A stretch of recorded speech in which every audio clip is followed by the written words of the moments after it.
Assalamualaikum warahmatullahi wabarakatuh. Masih di Menyelami Rahasia Al-Quran, sahabat Al-Quran. Kalau di bagian sebelumnya kita membahas mengenai bagaimana kisah Nabi Musa dari awal Nabi Musa lahir sampai kemudian diasuh oleh Fir'aun, dan pada akhirnya Fir'aun pun kalah begitu dibuat oleh Nabi Musa.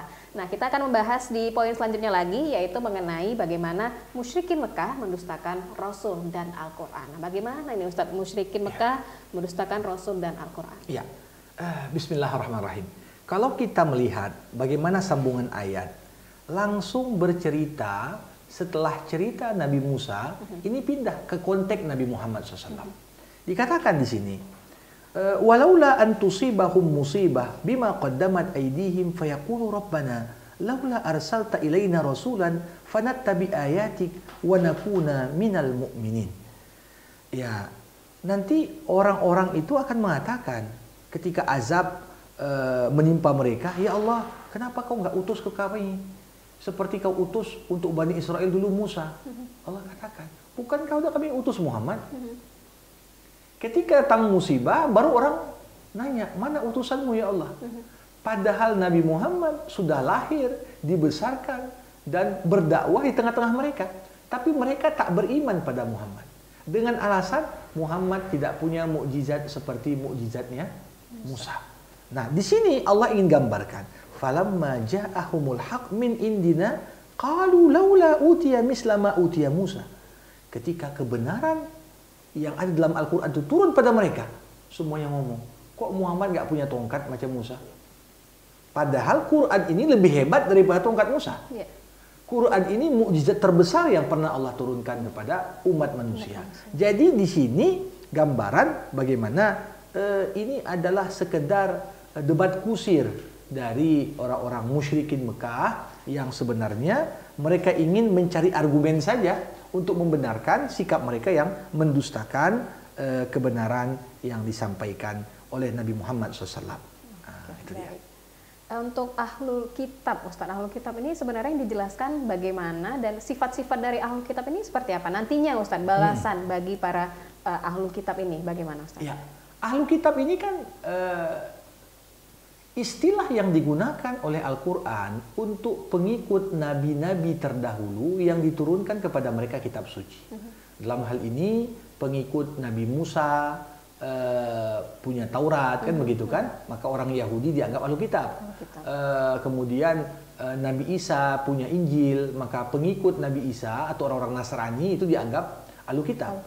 Namun yang terjadi setelah para nabi ini kemudian kembali kepada Sang Khalik, ini kan terjadi distorsi, penyimpangan, diselewengkan ajaran mereka. Nah, di sini Allah Subhanahu wa taala minta kepada ahlu kitab itu untuk merenung. Kalian punya kitab suci yang kalian katakan dari Allah. Sekarang kalian juga dengar Al-Qur'an. Coba bandingkan.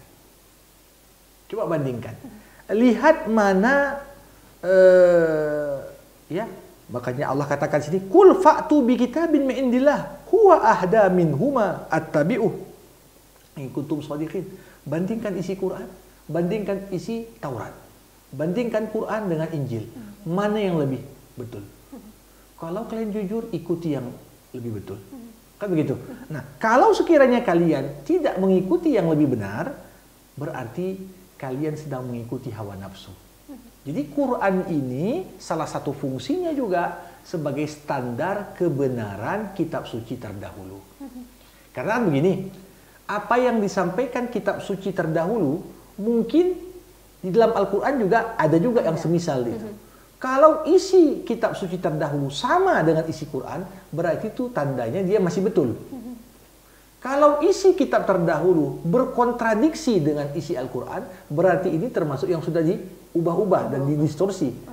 Kalau isi kitab terdahulu membahas yang tak dibahas Al-Quran, Nabi Muhammad mengatakan, jangan kau dustakan, jangan juga kau imani. Jadi artinya apa? Anggap aja itu berita, tapi dia bukan sesuatu yang boleh dijadikan sebagai pegangan.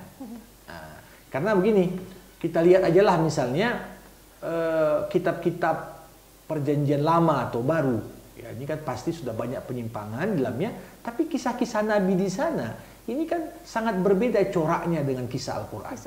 Ya, di sana itu lebih banyak detail yang tidak perlu. Nama orang, nama tempat, nama apa. Yang mungkin konteks kekinian pun kita agak sulit melihatnya mana lagi tempatnya. Tapi Quran nggak menyebut nama. Tapi fokus kepada intisari pesan. Yang membuat ayat itu tetap hidup di zaman manapun dia dibaca. Karena fokusnya adalah pada apa pembelajaran, bukan pada peristiwa, tokoh, waktu, dan tempatnya.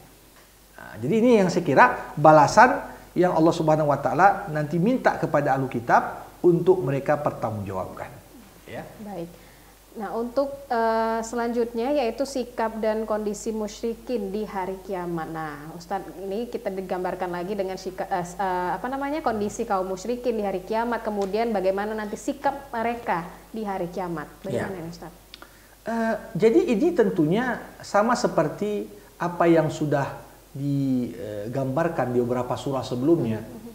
Itu nanti pada hari kiamat, khususnya di neraka, itu ada hari penyesalan yang besar, di mana di momen itu hampir bisa dikatakan tidak ada satu penduduk neraka kecuali mencoba mencari kambing hitam. Kenapa dia bisa masuk neraka?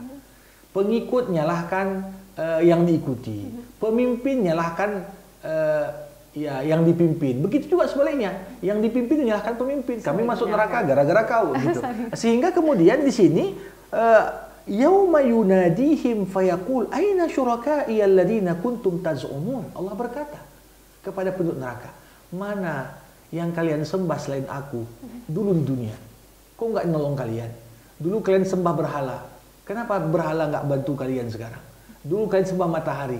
Kenapa kalian tidak minta bantuan matahari sekarang? Allah berkata pada mereka. Di momen itulah semuanya mengatakan, Rabbana haula'il ladzi aghwaynahum kama ghawayna tabarra'na ilaika ma kanu iyana ya'budun. Ya Allah, ya. Inilah orang-orang yang kami sesatkan dulu.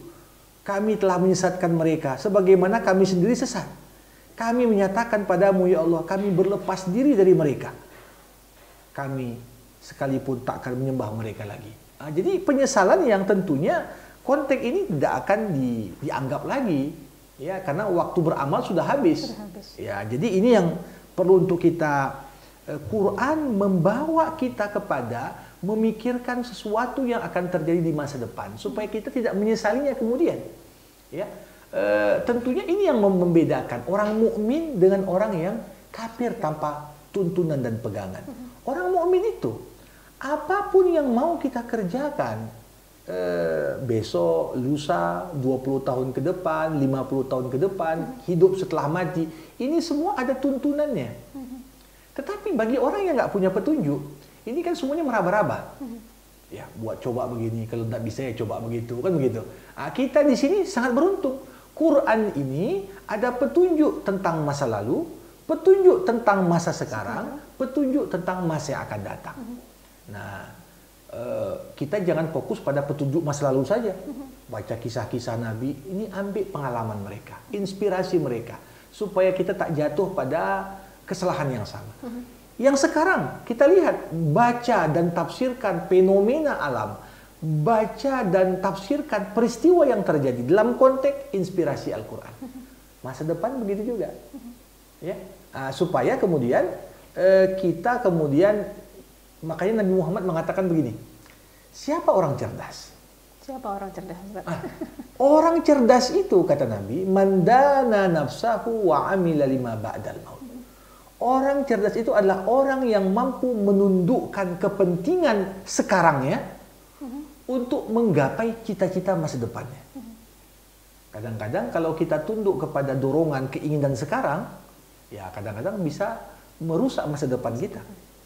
Ya, orang lagi puasa, pengennya minum es terus kan gitu. Ya, kan? Kalau kita terbawa untuk batalkan puasa kita, ya sudah rusak puasa itu.